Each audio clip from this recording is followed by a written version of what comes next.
তো আজকের ক্লাসে আমরা ক্লাস 6-এর কোষে থেকে 18.3-এর 5 দাগ থেকে শুরু করব।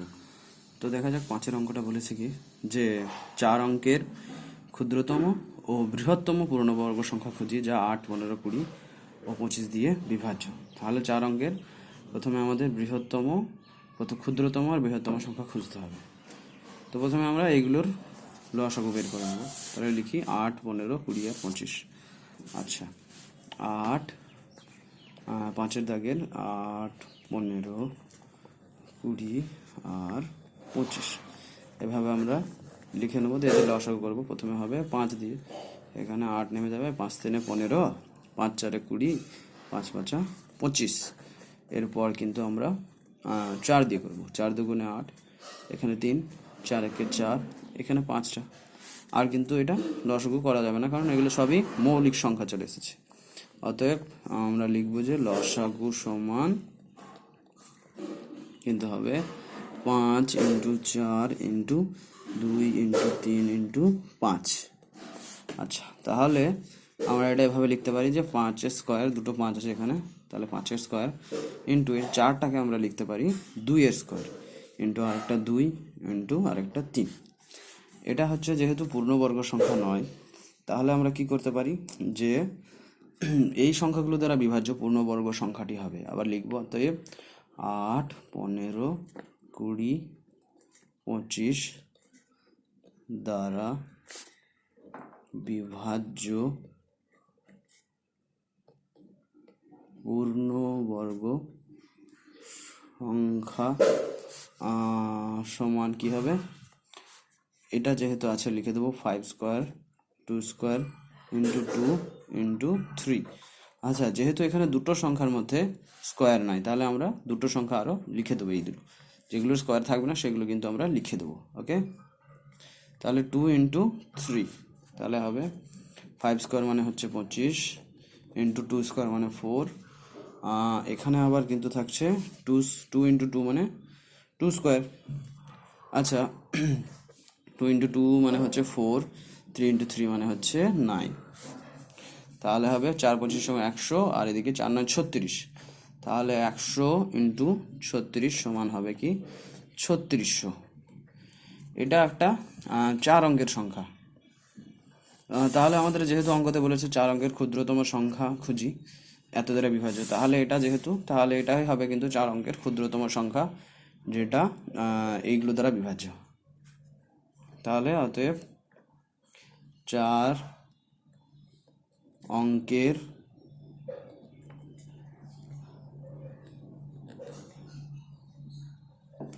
ক্ষুদ্রতম সংখ্যাটি হবে সমান 3600। আচ্ছা, আবার বলেছে 4 অঙ্কের বৃহত্তম পূর্ণবর্গ সংখ্যাটা খুঁজতে হবে। তাহলে যে পূর্ণবর্গ সংখ্যাটা বেরোলো তার সঙ্গে আমরা 4, 16 ইত্যাদিগুলো কিন্তু গুণ করে 4 অঙ্কের বৃহত্তম পূর্ণবর্গ সংখ্যা খুঁজব। অতএব 4 অঙ্কের বৃহত্তম পূর্ণবর্গ সংখ্যা হবে সমান দিয়ে কিন্তু আমরা করব যে এখানে লিখব 3600 গণিত 4। চারটা একটা পূর্ণবর্গ সংখ্যা। তাহলে কি হবে 4 6 24 4, 4 3 12 আর 2 14 আর 2 শূন্য। এটা হবে এখানে কিন্তু 5 অঙ্কের বেরিয়ে যাচ্ছে, 1 2 3 4 5। এটা কিন্তু 5 অঙ্কের হয়ে যাচ্ছে। তাহলে 4 অঙ্কের বৃহত্তম পূর্ণবর্গ সংখ্যাও কিন্তু এইটাই হবে, 3600ই হবে। তাহলে 4 অঙ্কের বৃহত্তম আর ক্ষুদ্রতম পূর্ণবর্গ সংখ্যা কিন্তু 3600ই হবে। এটাও কিন্তু হবে না, এটা 5 অঙ্ক হয়ে যাচ্ছে এটা। তাহলে এটাই হবে। অতএব 4 অঙ্কের বৃহত্তম ও ক্ষুদ্রতম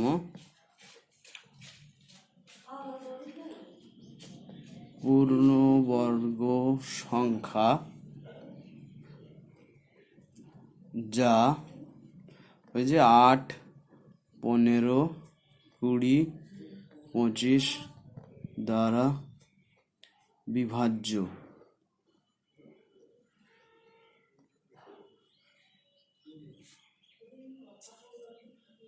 সমান কত হবে? 3600 কিন্তু হবে, এটাই হবে অ্যান্সার। আচ্ছা, পরবর্তী অঙ্কের ক্ষেত্রে দেখা যাক কি বলেছে।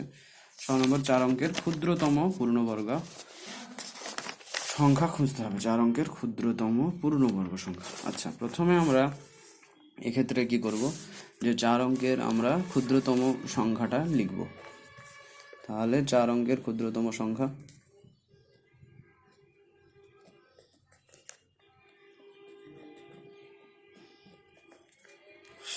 সমান কি হবে? 1000 হবে। আচ্ছা, এটা পূর্ণবর্গ নয়, কিন্তু এটা হচ্ছে ক্ষুদ্রতম সংখ্যা। তাহলে এবার এই ক্ষুদ্রতম 1000 4 অঙ্কের সংখ্যা, এটার আমরা ভাগ প্রক্রিয়ার মাধ্যমে বর্গমূল নির্ণয় করার চেষ্টা করব। তো প্রথমে শেষের দুটো কিন্তু বাদ যাবে, প্রথম দুটো 10, তাহলে এখানে আমরা 10 আছে 10, তাহলে এখানে আমরা 3 লিখতে পারি। তাহলে এখানে 3 লিখলে এখানেও 3 লিখতে হবে, অর্থাৎ 3 3 9 হবে, 10-এর থেকে একটু কম, এটাই সর্বাধিক নেওয়া যেতে পারে। 4 নিলে কিন্তু এটা 16 হয়ে যাবে, পেরিয়ে যাবে। তাহলে আমরা 3 নেব 9, তাহলে এখানে 1, এখানে 2 শূন্য 100। আচ্ছা, তারপরে 3 2 6 এখানে হবে। আর এখানে এমন সংখ্যা বসাতে হবে যাতে এর থেকে, যেমন কি আমি যদি 61 1 6-এর পাশে 1 বসাই, তাহলে 1 দিয়েই গুণ করতে হবে, এবং 1 1 1 6 1 6। যদি আমরা 6-এর পরে 2 বসাই, তাহলে 2 দিয়েই গুণ করতে হবে, অর্থাৎ কি হবে 6 2 2 4 6 2 12, 124 পেরিয়ে যাচ্ছে 100 থেকে। তাহলে আমরা এটাকে চুজ করব, তো আমরা 1 বসাবো। আচ্ছা, এখানে 1 বসালে কিন্তু উপরেও 1 বসাতে হবে। তাহলে এখানে 61 1 61, এখানে কিন্তু বিয়োগ করলে হবে এখানে 9 আর এখানে 3 39। তাহলে এটা কিন্তু হবে 31। আচ্ছা, 1000 থেকে আমরা 39 বাদ দেবো, দিয়ে হবে কত? 961।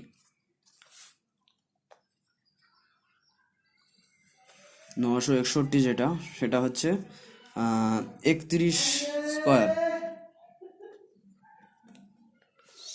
সমান হবে কিন্তু 961। আচ্ছা, পরবর্তী সংখ্যা, এটা কিন্তু 4 অঙ্কের নয়, 4 অঙ্কের বলেছে, এটা 3 অঙ্কের। পরবর্তী সংখ্যা যেটা 32, তার স্কোয়ার করে দেখবো আমরা কত হচ্ছে। আচ্ছা, 32-এর স্কোয়ার করে দেখি। 32-এর স্কোয়ার করে কিন্তু হবে 1024। এটা হবে 4 অঙ্কের সংখ্যা।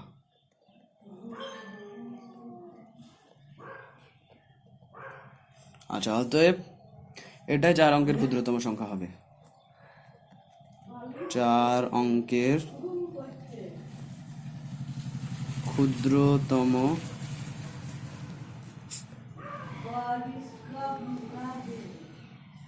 সংখ্যা হবে সমান, আচ্ছা, ক্ষুদ্রতম পূর্ণবর্গ, কিন্তু ক্ষুদ্রতম পূর্ণবর্গ সংখ্যা হবে 1024। এরপরে আমরা 7 নম্বর অঙ্ক করব, দেখা যাক। 7 নম্বর অঙ্কের ক্ষেত্রে বলা হয়েছে যে 4 অঙ্কের বৃহত্তম পূর্ণবর্গ সংখ্যা খুঁজে। তো 4 অঙ্কের বৃহত্তম পূর্ণবর্গ সংখ্যার ক্ষেত্রে আমরা প্রথমে 4 অঙ্কের বৃহত্তম সংখ্যা লিখে নেব। 4 অঙ্কের বৃহত্তম সংখ্যা সমান 4টে 9। আচ্ছা, এরপরে আমরা 4টে 9 যেটা বেরোলো সেটার কিন্তু বর্গমূল খোঁজার চেষ্টা করব।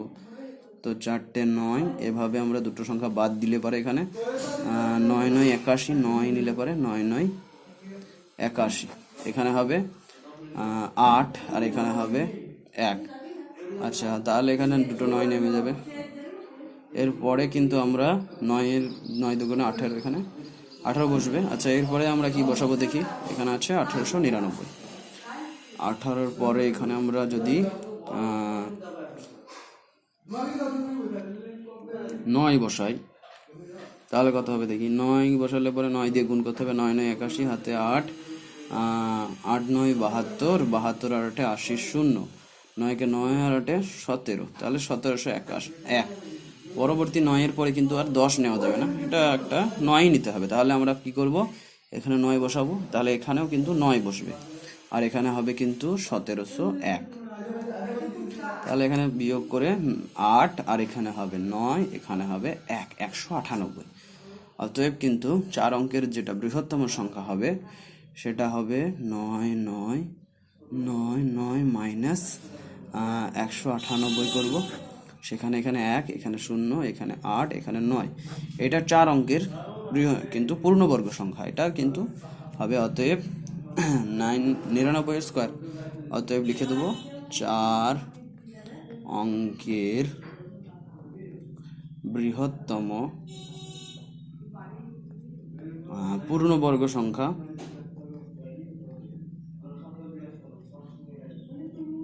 সমান হবে কত? এইটা 9801। ওকে, এরপরে 8 নম্বর অঙ্কের ক্ষেত্রে বলেছে যে ভাগ পদ্ধতিতে এই সংখ্যাগুলোর বর্গমূল নির্ণয়। প্রথম বলেছে 256। আচ্ছা, 8-এর দাগের 256 এর ভাগ পদ্ধতিতে বর্গমূল নির্ণয় করব। এক্ষেত্রে আমরা প্রথম দুটো বাদ দিয়ে দেবো। তাহলে 1 বিয়োগ করলে হবে এখানে 1, 5, 6। আচ্ছা, এখানে 1-এর ডবল কিন্তু 2 চলে আসবে। তাহলে 2-এর পাশে কি বসাই দেখি, যাতে করে কিন্তু এটাই হয়। তাহলে 6 যদি বসাই আমরা, 6 6 36-এর 6, হাতে 3, 6 2 12, 3 15। আচ্ছা, 6 দিয়ে কিন্তু মিলে যাচ্ছে। তাহলে এখানে হবে 156, এখানে 6। তাহলে অতএব হবে রুট 256 সমান হবে 16। এটাই হবে বর্গমূল। তাহলে 2 নম্বরের অঙ্কের ক্ষেত্রে দেখি বলেছে 529। 529 যেটা বলেছে সেটার আমরা ভাগ পদ্ধতিতে বর্গমূল করার চেষ্টা করব। শেষে দুটো বাদ, এখানে 2 দুগুণে 4 নিতে পারি।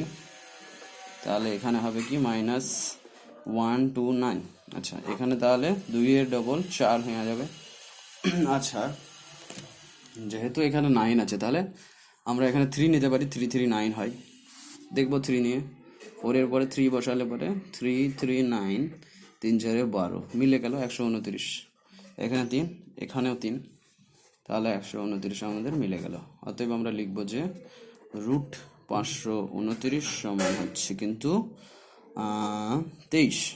আচ্ছা, 3 নম্বর অঙ্কের ক্ষেত্রে দেখা যাক কি বলেছে। বলা হয়েছে 625। আচ্ছা, 625-এর আমরা ভাগ পদ্ধতিতে এভাবে বর্গমূল নির্ণয় করব। প্রথম দুটো, শেষের দুটো কিন্তু বাদ। এবার 6 আছে, 3 3 9 নেওয়া যাবে না, 2 2 4 নিতে হবে। 2 দিয়ে 4, তাহলে মাইনাস করলে এখানে 2 225, আর এখানে 2-এর ডবল কিন্তু 4 হয়ে যাবে।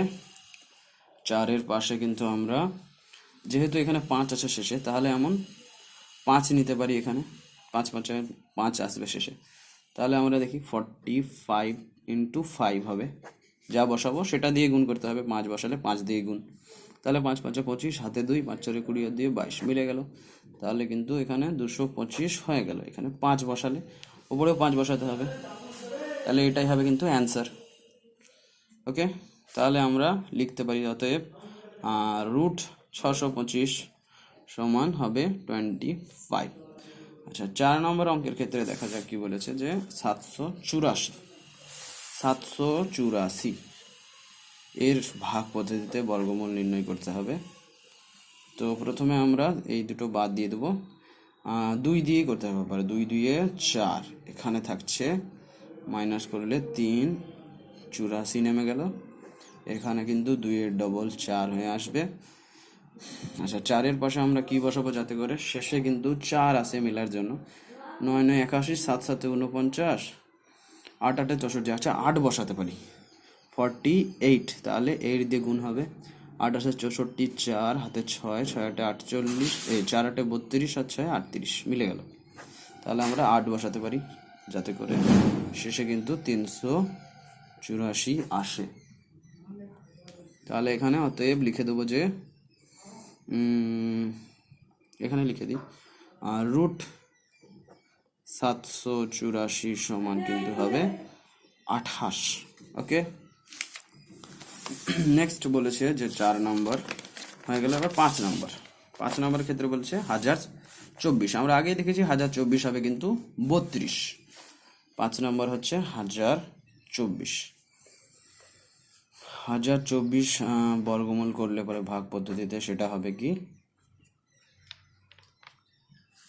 এখানে প্রথমে শেষের দুটো বাদ, তাহলে এখানে 10 থাকছে, 3 নিতে পারি, 3 3 9 হচ্ছে, এভাবে আমরা 124 থাকবে। এরপরে কিন্তু আমাদের 3 দুগুণে 6 এখানে হবে। আচ্ছা, 6 এখানে এমন সংখ্যা বসাতে হবে যাতে করে কিন্তু মিলে যায়, শেষে 4 আসে, যেমন কি আমরা 6-এর পর 2 বসাতে পারি, 2 দিয়ে গুণ হবে, তাহলে 62 দুগুণে এখানে কিন্তু হবে 124, তাহলে মিলে গেল। 2 বসালে এখানেও 2 বসাতে হবে। আচ্ছা, এখানে তাহলে 124 হয়ে যাবে। অতএব হবে কি, রুট 1024 সমান হবে কিন্তু 62। এবার 6 নম্বর অঙ্কের ক্ষেত্রে দেখা যাক কি বলেছে।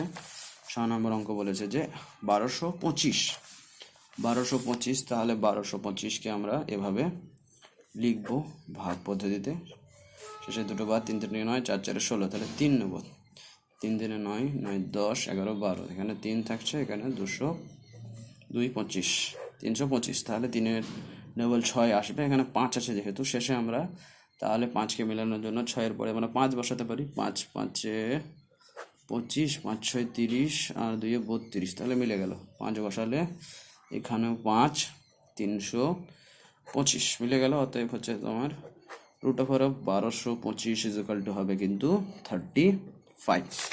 এবার 7 নম্বর অঙ্কের ক্ষেত্রে দেখা যাক কি বলেছে। 961, তাহলে 961কে আমরা ভাগ প্রক্রিয়ার মাধ্যমে কিন্তু বর্গমূল নির্ণয় করব। 961 হবে, এসে দুটো বাদ হচ্ছে 3 3 9, এখানে থাকবে 61। আচ্ছা, 3-এর ডবল এখানে 6, এখানে 61 আছে, তাহলে আমরা 1 বসালে এখানে 61 হয়ে যাবে, মিলে যাবে। অতএব হচ্ছে রুট 961 সমান হবে 31। 7-এর পরে এবার আমরা 8 নম্বর অঙ্কের ক্ষেত্রে দেখব যে 841। 8 নম্বর বলেছে যে 841, তো এক্ষেত্রে আমরা এখানে করব দুটো বাদ, তাহলে এখানে 3 3 9 হয়ে যাচ্ছে, তাহলে 2 2 4, 2 2 4, এখানে মাইনাস করলে 4 441, এখানে 2-এর ডবল 4 হয়ে আসবে, আর এখানে আমরা 1 আনতে গেলে 7 7 49, 9 9 81, এখানে 9 লিখতে পারি, দেখি 49 ইন্টু 9, তাহলে 9 9 81, 8, 81 1 হাতে 8, 4 9 36 আর 8 36, 8 4 14 44, তাহলে এখানে কিন্তু 9 বসালে এখানে 9 বসাবো, তাহলে কিন্তু এখানে 441 মিলে যাচ্ছে। অতএব কিন্তু রুট 841 সমান হবে 29। অতএব আমরা লিখবো যে রুট 841 ইজ ইকুয়াল টু হচ্ছে 29। এবার 9 নম্বর অঙ্কের ক্ষেত্রে বলেছে যে 900 এর ভাগ পদ্ধতিতে বর্গমূল কি হবে, তাহলে 3 দিয়ে করবো, 3 3 9 মিলে গেল। আচ্ছা, এখানে 0 আছে, তাহলে কিন্তু আমরা শূন্যগুলো কিন্তু এখানে লিখে দিতে হবে। দুটো শূন্যর জন্য আমরা একটা শূন্য কিন্তু এখানে পাবো।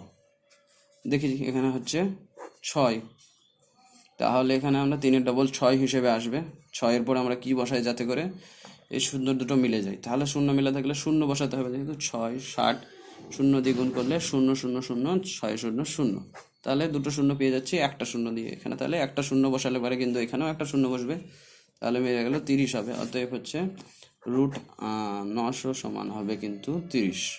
এবার 10 নম্বর অঙ্কের ক্ষেত্রে বলা হয়েছে যে 1764কে আমরা একইভাবে করব ভাগ প্রক্রিয়াতে, হচ্ছে সে দুটো বাদ, এখানে 4 4 16, তাহলে 4 4 16 নিলে পরে হবে কি 164।